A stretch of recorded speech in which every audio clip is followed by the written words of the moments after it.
আজকে আপনাদের সাথে শেয়ার করব অন্যরকম একটা রেসিপি, মিষ্টি আলু পাতা দিয়ে টাকি মাছের মাখা মাখা ঝোল তরকারি। কেউ খাইছেন কিনা জানি না, তবে আমার শ্বশুরবাড়িতে এই রেসিপিটা প্রায় করা হয়, কারণ হচ্ছে আমার শ্বশুরবাড়ির সবার অনেক পছন্দের এই রেসিপিটা।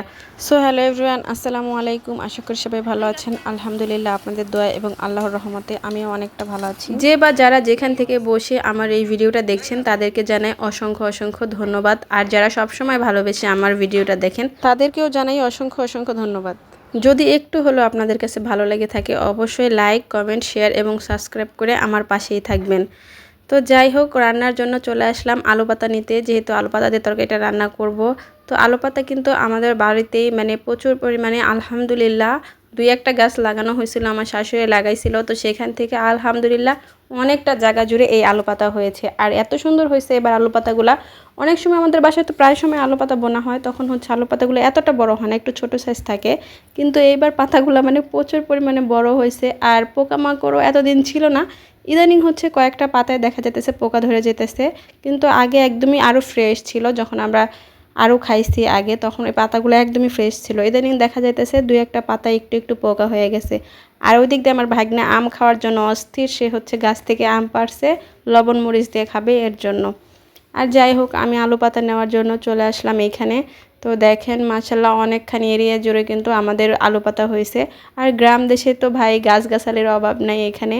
ঢাকা শহরে তো সব কিছুই আসলে কিনে খেতে হয়, কিন্তু গ্রামে এমনটা না। গ্রামে একজনের বাসায় কিছু হইলেও আরেকজনকে দেয়, এটাই হচ্ছে গ্রামের সিস্টেম। আমার বাসায় একটা সবজি বা হয়েছে বা কোনো ফল হয়েছে, যদি বেশি পরিমাণে থাকে সেটা কিন্তু পাশের বাড়ি সবাইকে দেওয়া হয়। তো এই আলু পাতা নিয়ে কিন্তু আমাদের বাসার পাশে যারা থাকে সবাই রান্না করে খায়, কারণ এত আলু পাতা দিয়ে আমরা কি করব। আর গ্রামের সিস্টেমটা হচ্ছে অন্যরকম, শহরের মতো নয়।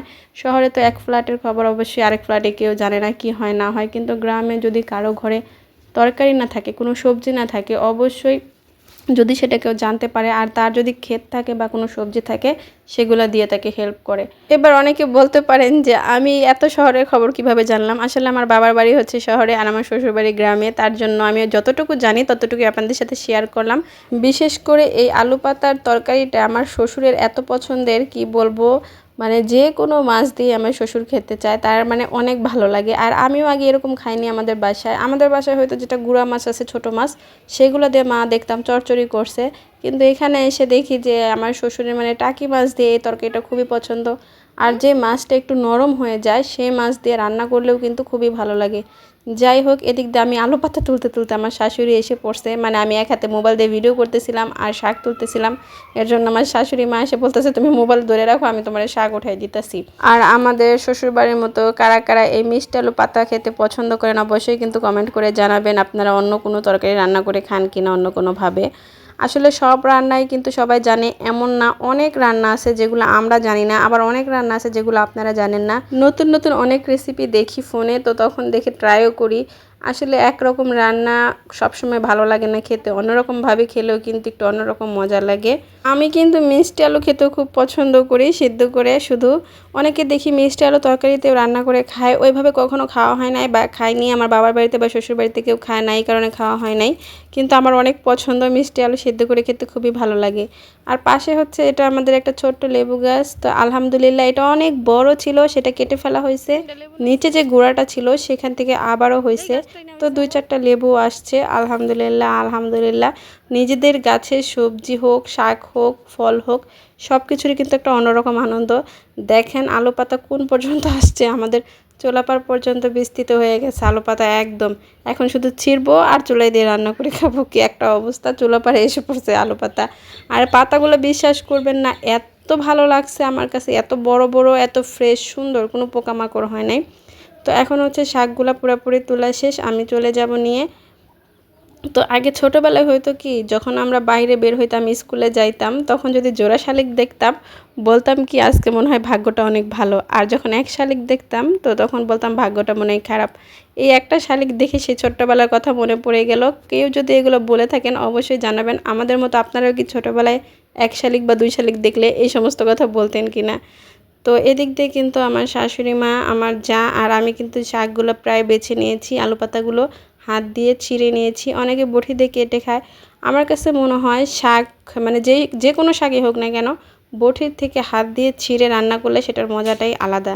আর এই দিক দিয়ে কিন্তু শাকগুলো পরিষ্কার করে আমি ধুয়ে নিয়েছি এবং টাকি মাছও ছোট ছোট করে কেটে পরিষ্কার করে ধুয়ে নিয়েছি রান্নার জন্য। এখন কিন্তু রান্নাটা বসায় দিব। তো আমাদের এটা ছিল দুপুরের রান্না। তো এখন যে পরিমাণে গরম পড়ে আর প্রচণ্ড রোদ উঠে, আমাদের শ্বশুরবাড়িতে কিন্তু এটাও খুবই একটা জনপ্রিয় খাবার হচ্ছে টমেটোর খাট্টা। এটা আমার বাবার বাড়িতে আমি কখনো খাইনি। আমরা যেটা খাইছি সেটা হচ্ছে টমেটোর খাটাই বলি। ওটা হচ্ছে কালিজিরা দিয়ে বাগার দিয়ে ঘন করে রান্না করে। আর এটা হচ্ছে একদম পাতলা ডালের মতো পাতলা করে টমেটো আর আলু দিয়ে রান্না করা হয়, যেটাকে বলে টমেটোর খাট্টা। তো খুবই মজা, খেতে খারাপ না, আর গরমের মধ্যে খুবই শরীরের জন্য উপকারী, খুবই ভালো। টাকি মাছ দিয়ে আলু পাতার রেসিপির সাথে সাথে কিন্তু সেটাও ছিল, পাশাপাশি খাট্টা রান্না করা হয়েছিল। যেহেতু প্রচুর গরম পড়ছে, খাট্টা খেলে খুবই ভালো লাগে, তো এর জন্য খাট্টাটা হচ্ছে রান্না করে নেওয়া হয়েছে। আর এখন হচ্ছে টাকি মাছের তরকারিটা বসায় দেওয়া হবে। এর জন্য হচ্ছে পেঁয়াজ মরিচগুলো খুব ভালোভাবে ভেজে তারপরে আদা বাটা দিয়ে, আদাটা একটু ভালোভাবে ভেজে সেখানে পানি দিয়ে দেওয়া হয়েছে। এখন যে শুকনো উপকরণগুলো ছিল, হলুদ মরিচের ফাঁকি সবই পরিমাণ মতো দেওয়া হবে। এই তরকারিটা হচ্ছে ঝাল ঝাল খেতে হয়, ঝাল কম দিলে ভালো লাগে না। তো এখানে মশলা বেশি অ্যাড করতে হয়, হলুদ মরিচের ফাঁকিটার পরিমাণটা বেশি দিতে হয়।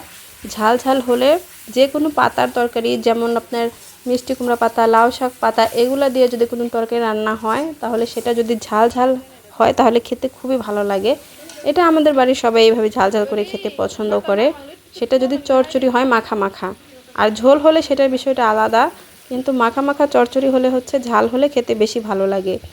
তো এখন হচ্ছে মাছগুলো সব মশলার মধ্যে দিয়ে দেওয়া হচ্ছে, ভালোভাবে কষিয়ে নেওয়া হবে কিছুক্ষণ নাড়াচাড়া দিয়ে। তো টাকি মাছটা খেতে অনেকেই পছন্দ করেন না, আমি জানি। অনেকে হচ্ছে টাকি মাছ, বাইম মাছ এগুলো পছন্দ করে না, ভাবে সাপের মতো। তো আমাদের বাড়িতে অনেকে আছে যে টাকি মাছ খেতে পছন্দ করে না, তবে আমার শ্বশুরবাড়ির সবাই খায়। আমারও অনেক ভালো লাগে, এমন না যে আমার খারাপ লাগে। তো আমারও টাকি মাছ খুবই ভালো লাগে, তবে টাকি মাছের থেকে যেটা যে শোল মাছ সেটা খেতে আরও বেশি ভালো লাগে, ভুনা ভুনা। এদিক দিয়ে কিন্তু মাছটা কষানো শেষ, এখন কিন্তু পাতাগুলো দিয়ে দেওয়া হবে। আর এই আলু পাতা হতে কিন্তু বেশি সময় লাগে না, যে কারণে মাছটাকে আগে ভালোভাবে কষিয়ে নেওয়া হয়েছে, তারপরে পাতাটা দেওয়া হলো। কেননা মাছটা হতে একটু সময় লাগবে। আর আলু পাতা বলেন, যে কোনো পাতা বলেন, মানে যে কোনো শাকের তরকারি রান্না করলে বেশিক্ষণ জাল দিলে কিন্তু সেই তরকারিটা টক হয়ে যায়, খেতে ভালো লাগে না, অন্যরকম একটা ফ্লেভার এসে যায়। তরকারির যে মেন ফ্লেভার, যে স্বাদটা, ওইটা কিন্তু থাকে না। তো এর জন্য ভালোভাবে মাছ কষিয়ে নিতে হবে। তারপরে হচ্ছে আমরা এই পাতাটা দিয়ে দিয়েছি। পাতাটাকে হালকা কষিয়ে, এটা তো চুলায় দেওয়ার সাথে সাথে হয়ে যায়, পাতাটা একদম সময় লাগে না।